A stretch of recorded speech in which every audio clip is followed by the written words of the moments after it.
नमस्कार दोस्तों, इस कोर्स की आज की वीडियो में बहुत इंपॉर्टेंट कॉन्सेप्ट सीखेंगे। वो है मनीनेस ऑफ ऑप्शंस।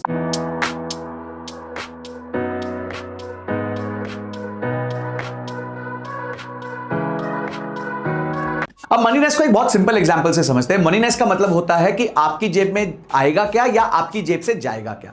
फॉर एग्जांपल, अगर आप एक रियल एस्टेट में देखते हैं और एक अपार्टमेंट खरीदते हैं, अगर आपने 5 लाख रुपए दिए उस अपार्टमेंट को खरीदने के लिए और जो अपार्टमेंट है वो 1 करोड़ रुपए का है, कल को जाके 3 महीने बाद वो अपार्टमेंट 1 करोड़ 10 लाख का हो जाता है, तो आप हो गए हो 10 लाख इन the money.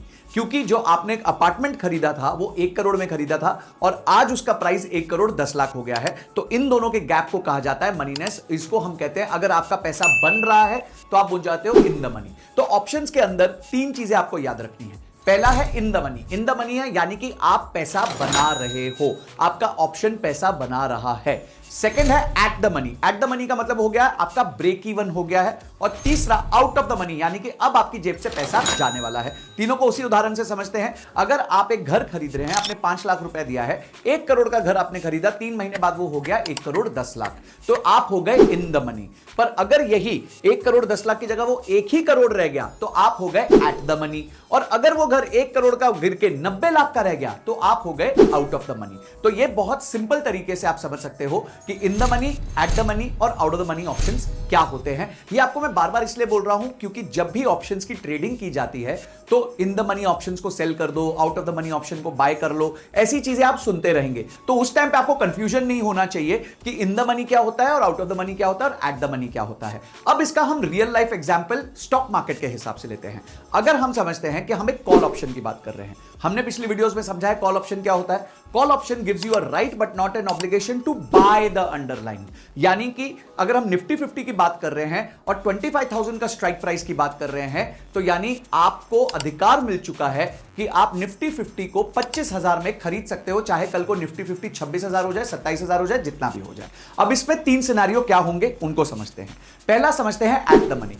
At the money का मतलब यह होता है कि जो निफ्टी का स्ट्राइक प्राइस है, जो आपने 25,000 का कॉल ऑप्शन लिया है, और निफ्टी का स्पॉट प्राइस है, यानी निफ्टी आज चल क्या रहा है, वो दोनों सेम हो गए। जैसे ये दोनों सेम हो जाते हैं तो आप हो जाते हो at the money. Once again क्या कह रहा हूं मैं, spot is equal to strike. अगर आपका स्पॉट प्राइस स्ट्राइक प्राइस जितना हो गया तो अब आप एट द मनी हो चुके हो। पर अगर ये स्पॉट प्राइस अब आगे चला जाए, आगे निकल जाए, समझे वो 25,500 हो जाए, 25,600 हो जाए, 26,000 हो जाए, तो अब आप हो गए हो इन द मनी। क्यों? क्योंकि कॉल ऑप्शन में आप चाहते हो कि स्पॉट का जो प्राइस है वो स्ट्राइक से ज्यादा हो जाए। तो इन द मनी अगर मुझे कॉल ऑप्शन में करना है तो इसका इक्वेशन क्या होगा? उसका इक्वेशन होगा स्पॉट माइनस स्ट्राइक। तो स्पॉट माइनस स्ट्राइक में जो भी गैप होगा उतना मैं इन द मनी हो जाऊंगा। पर अगर यही 25,000 का स्ट्राइक प्राइस का मैंने निफ्टी का जो कॉल लिया है और अगर आज लाइव मार्केट में स्पॉट में निफ्टी 24,000 चल रहा है तो आप हो गए हो आउट ऑफ द मनी। आपको पैसा नहीं बनने वाला, आपका नुकसान होने वाला है। तो इस केस में आप आउट ऑफ द मनी हो जाओगे। तो ये 3 सिनेरियो कॉल ऑप्शन के लिए हो गए।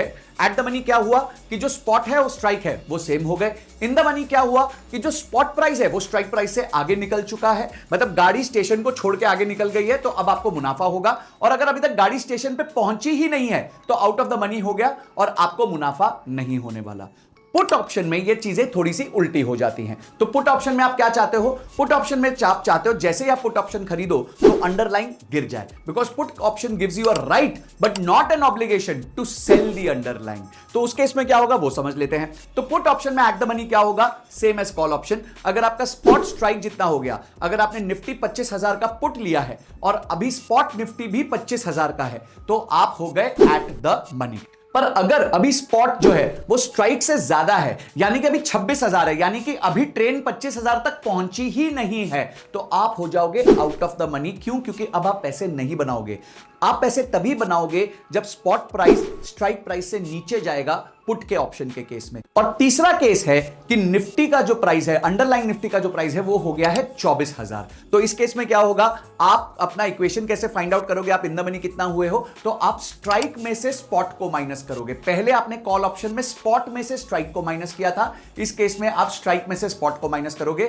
क्योंकि इन द मनी आप तभी होगे जब स्ट्राइक प्राइस स्पॉट प्राइस से ज्यादा होगा, यानी स्पॉट प्राइस नीचे हो चुका होगा स्ट्राइक प्राइस से। तो ये हो गया आपका मनीनेस। इसको सिंपल तरीके से याद रखना कि जब आप पैसे बनाओगे तो आप इन द मनी होगे, जब आप पैसे नहीं बनाओगे तो आप आउट ऑफ द मनी होगे, और जब आप जस्ट ब्रेक इवन करने जाओगे तो आप एट द मनी होगे। जब स्पॉट और स्ट्राइक एक जितने हो जाए आप एट द मनी हो जाओगे। कॉल ऑप्शन के केस में आप हमेशा तभी जीतोगे जब जो स्पॉट है वो स्ट्राइक से ज्यादा हो जाए, और पुट ऑप्शन के केस में आप तब जीतोगे जब स्पॉट जो है वो स्ट्राइक से कम हो जाए। ये मेरे पीछे जो सारे टेबल्स बने हैं इनको इजीली याद करने के लिए बने हैं। आप इस वीडियो को 2-3 बार देखिए ताकि आपको क्लियरली समझ आ जाए कि मनीनेस ऑफ ऑप्शन क्या होती है, किस तरीके से एट द मनी होता है, आउट ऑफ द मनी होता है, इन द मनी होता है, और बहुत सारे एग्जांपल्स को आप देख सकते हैं। आप मेरे पीछे एनएसई का स्क्रीन देख रहे हैं, निफ्टी का आप जो है ऑप्शन एक चेन देख रहे हैं, उसमें आप देख रहे हैं लेफ्ट हैंड साइड पे कॉल्स हैं, राइट हैंड साइड पे पुट्स हैं। लेफ्ट हैंड साइड पे जितने शेडेड कॉल्स हैं वो इन द मनी है, राइट हैंड साइड पे जितने शेडेड पुट्स हैं वो इन द मनी है। जहां पे दोनों शेडेड का इंटरसेक्शन है वो एट द मनी है, और जो दोनों तरफ व्हाइट व्हाइट सेक्शन है वो आउट ऑफ द मनी है। तो इस एग्जांपल के साथ आप मल्टीपल अंडरलाइंस के साथ टेस्ट कीजिए। मैंने निफ्टी बताया, आप बैंक निफ्टी कीजिए, स्टॉक ऑप्शंस कीजिए, ताकि आपको क्लियरली पता चल जाए इन the money, out of the money, at the money होता क्या है। तो आई होप इस वीडियो के माध्यम से आपको मनीनेस ऑफ ऑप्शंस की सारी क्लैरिटी मिल गई हो। इस टेबल को बार बार पढ़िए, और इस स्क्रीन के माध्यम से आप बार बार जाके एनएसई की वेबसाइट पे ऑप्शन चेन ओपन करिए और बहुत सारे स्टॉक्स की ऑप्शन चेन देखिए। आपको क्लैरिटी आ जाएगी कि in the money, at the money, out of the money क्या होता है। तो आपने अभी तक इस कोर्स को देखा और इस वीडियो को एंजॉय करके इससे सीखा, इसके लिए आपका बहुत बहुत धन्यवाद। Investment in the securities market are subject to market risk. Read all the related documents carefully before investing.